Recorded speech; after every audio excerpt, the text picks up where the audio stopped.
Welcome to a brand new season.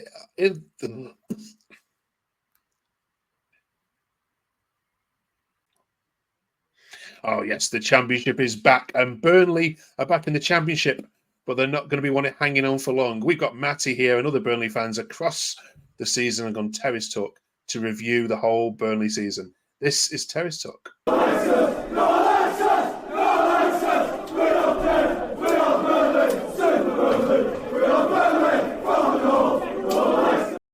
Welcome to Where Clarets Walk on Terrace Talk. Matty, you excited for the return of football? Yeah, I think I speak for every fan up and down the country in saying, yeah, looking forward to having the football back. Looking forward to a season of no VAR. Looking forward to a season of, like, when you score, you know it's a goal. You know it's a goal. Obviously, I'm not sure if you're going to touch on last season or not, but I think for me, being a 23-year-old lad, it was the worst season I've had following Burnley ever. The worst season. We will touch on it briefly in a second.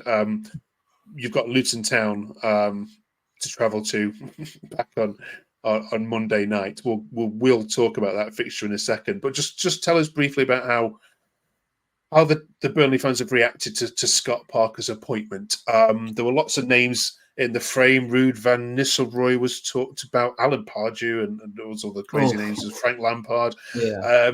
In the end, after all said and done, how happy do you think the faithful are with Scott Parker's appointment? If I'm being completely honest with you, I think there's been a lot of negativity towards his appointment, especially when we were getting linked with so many names, and I think at one point it looked like Ruud van Nistelrooy was going to be the man who'd come in and replace Vincent Kompany, but it's not the way it's worked out. I heard a few of the Luton fans talking before, saying that Parker's took Fulham up and he's took Bournemouth up as well out of the Championship. So I'd say, as far as appointments go, I think it could have gone a lot worse than Scott Parker. Like a few of the names you've mentioned there, Alan Pardew. I put a tweet out after they got linked to Pardew, and I was like, if he goes on, if he appoints him, I'm never going again. And then Lampard as well, who obviously hasn't had the best time at Chelsea and Everton in recent years. So I don't think it's a bad appointment myself personally. I think he deserves to have the fans get behind him. All right. We'll just touch on Vincent Kompany just for a second. There's not much we can say that probably hasn't already been said in other media, but your own personal thoughts about what happened there? Obviously, I think if you asked every Burnley fan, I think deep down they always knew he was going to go on to bigger and better things. In particular, I think everyone kind of saw him going on to get the Man City job. But like I say, last season, from the 10th of August when it started to late May when it finished, it was a catastrophe, to be honest with you, from start to finish. So I don't know how he's got that. I don't know how he's kind of got into the buying job, but like I say, I wish him the best. He's left now. He did, in all fairness to him, he did go as a very good season in the first season, getting 101 points and winning the league at Ewood Park. So he's given some great memories. But listen, it's time to get behind the new manager now. Okay. In the coming weeks on this channel, we'll review your signings and we'll look at obviously how you are defensively next week in goalkeeper. But I want to talk about goalkeeper just for a second, because that's obviously been well documented last year as one of the challenging positions that you had with error after error. You've signed a Lackey from Ipswich, who was a solid goalkeeper last year. So are you, as a fan base, happy now that you've actually sorted that one position out? Yeah, I think so. I think last year, if we'd have had Muric in net all season, I genuinely think we'd have stayed up, because I think once he come in for the last 7 games, I think we picked up so many more points, and I think we look better as a team as well. I think last season it was a combination of Kompany's naivety and James Trafford that kind of sent us down. Like, I have no doubts that Trafford will be a great keeper, and I think he will be England's number one in the future. And I don't think he'll be at Burnley come the end of August. But I didn't watch too much of Ipswich last year, if I'm honest with you. But from what I've seen on Twitter, he was a big part in helping get them out of the Championship and into the Premier League. He played every game, did he, last year as well at Ipswich? Yeah, absolutely so huge. Again, to replace Muric, it isn't a bad keeper. 33, got a lot of experience, and hopefully can do a good job for us. Okay. All right, let's have a look at the Luton game, shall we? Let's bring in our Luton fan and focus on our foe.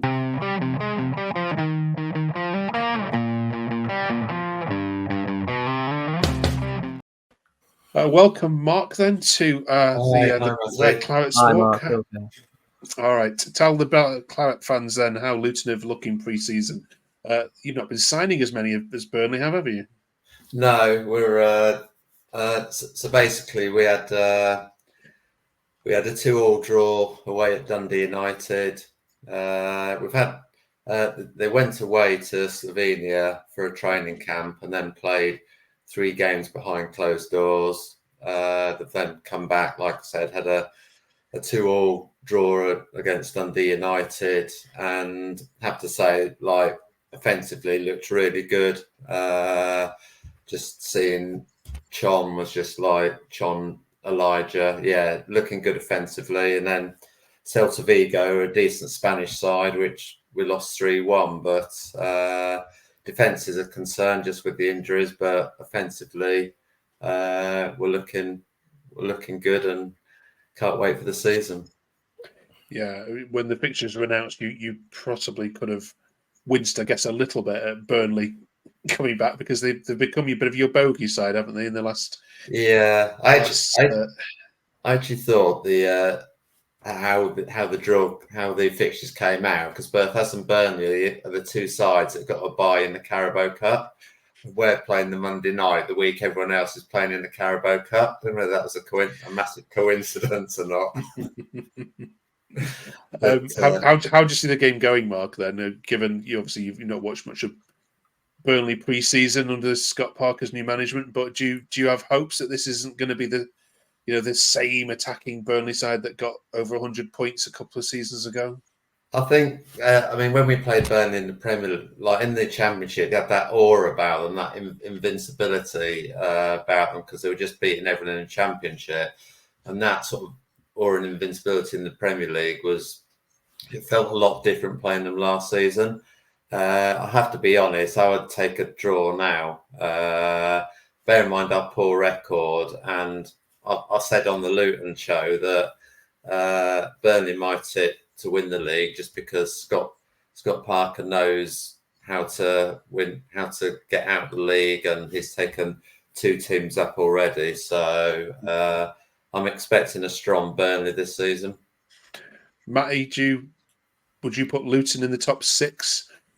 Yeah, I think you'd have to. I think Luton did amazingly well last year. I think they did amazingly well, much better than we did. I heard some of the players Mark was saying there, Chong, Adebayo. If he can keep hold of them kinds of players, I'm sure they'll be in and around us come the end of the season. All right, let's get some score predictions from you then, if that's all right. Matty, you're away, so you can go first. Yeah, I was listening to Mike before I come on then, and he thinks we'll kind of win 2-1, but I just see it being a draw. I see it being a 1-1 draw, a score draw. Again, like Mark just said, I'd snatch your hand off at a 1-1 draw to start the season. Obviously, Luton, one of the toughest places to go in the league. We saw so many teams go to Kenilworth Road last year and struggle. New manager, new style of play. We have kept hold of a lot of players, in all fairness, but I do still think a lot of them will go before the end of August. So I'm going to go with a 1-1 draw, and like I say, I'd be more than happy with that. Right. Mark? Yeah, I agree. I think I always think like the first 6 games, they're like a more serious pre-season because players are still getting up to speed. They're getting that sharpness, and that's why it's not the be-all and end-all to make a fast start. I mean, I agree. I'd say 1-1 draw. I'm also looking forward to the lovely warm reception that Thomas Kaminski will get from the Burnley fans. I don't think he'll get the nicest reception. We played you in January, didn't we? And he was getting a lot of stick that night, and then you equalised, and he was giving a bit back, weren't he, at the end? It was still a foul to this day, I think. We'll let it go. Yeah, we won't go gone down. Okay. Cheers, Mark. Cheers, Mark. All right. The game. Matty, time for you to review this year's shirts.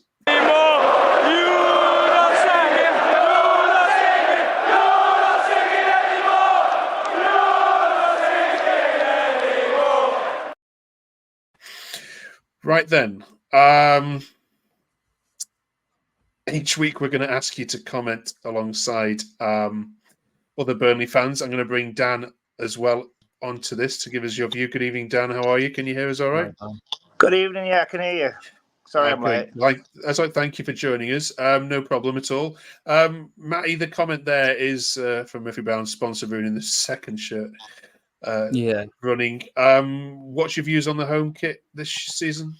I think the home kit's very nice. I think it's one of the nicest ones they've had in a while. To be honest with you, I get what he's saying about the sponsor. I think any betting sponsor kind of ruins a football shirt, doesn't it? But I think it's one of the nicest ones they've had in years. And I think if you do take away a sponsor from a shirt, as nice as it looks, I think it looks like a bit of a training shirt. Obviously this season they've moved from Umbro to Castor, and both kits, to be fair, I'm sure Dan will touch on the away shirt, but I think the home shirt we've done a great job. I'm not sure what the price is on it. Like I'd imagine maybe 50, 60 quid, something like that. But yeah, we've done a good job. Okay, Dan, what's your view on the away shirt?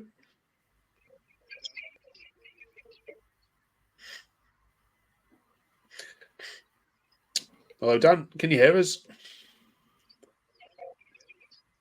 No. He's gone. No, give us your view on the away shirt then, Matty. Yeah, the away one's really nice. I quite like the colour. I quite like a little bit of a pinky colour on a shirt. So again, it's from what I've seen on Twitter, it's had really good reviews off of fans, and the fans seem happy with it. I think it's a nice away shirt. I'd imagine there's going to be a third shirt come out as well before the start of the season. But I think they've done a great job with both shirts this season. I know Luton were saying that they've kept their shirt, haven't they? For this season. Yeah. The only I like that idea. I think Brentford didn't they a couple of years back as well. It's nice when teams do that because, you know, not every fan can kind of afford to go and get shirt after shirt each year because they do become quite expensive. All right, some quick one-liners then. Let's see if we can bring Dan back in if we've got him. Hi, Dan, can you hear us? Hi, I can hear you now, so I don't know what happened then. Brilliant, no worries. We've come to the end of our chat for this one, but let's get you in time just to give us quick predictions. I'm going to ask you both one-line answers, if that's all right. Matty, where will Burnley finish this season? I'm going first. I think they'll win it. I hope they'll win it again. Okay. Yeah, I'm going first. Dan? I think top 6 we should be going for easily. I would like top 2, but with new regime and what have you, top 6 I'd be okay with. But I think we should be going for top 2. Okay. Who's going down? Matty, who's going to finish bottom? Who's going to finish bottom? I feel harsh going Oxford because I've not really seen much of him. So I'm going to take the cop-out answer and go with Oxford. Sorry, Oxford fans. Dan? I think Plymouth might struggle. It's a step up for them. I think Rooney's not the right manager. I'm sure others may have an opinion on it. He may do well. He may surprise a lot of people, but I think Plymouth probably are going to be struggling. And we also, probably me and Matthew, have a bias about them down the road, but we won't say. Yeah, you know what? I didn't even think about them. I should have. Once Smodic leaves, Yeah. Once he's gone, that'll be done. Yeah. And finally, I'm going to give you a 6-0 win at any ground against any team, apart from Rovers. You're not allowed to say the obvious answer. Where would you like it to be, and which team? I'd go. I think this would probably be quite a popular answer, but I'd go Leeds at Ellen Road. That'd be nice. Dan? I'd go Borough, just because for some reason they're trying to force a rivalry between us. It's not there. It's in their heads. And I'd do 6-0 at theirs just to finish it. Listen, thank you so much for joining us. We've got lots more to talk about, obviously, as the weeks progress, but enjoy the Luton game.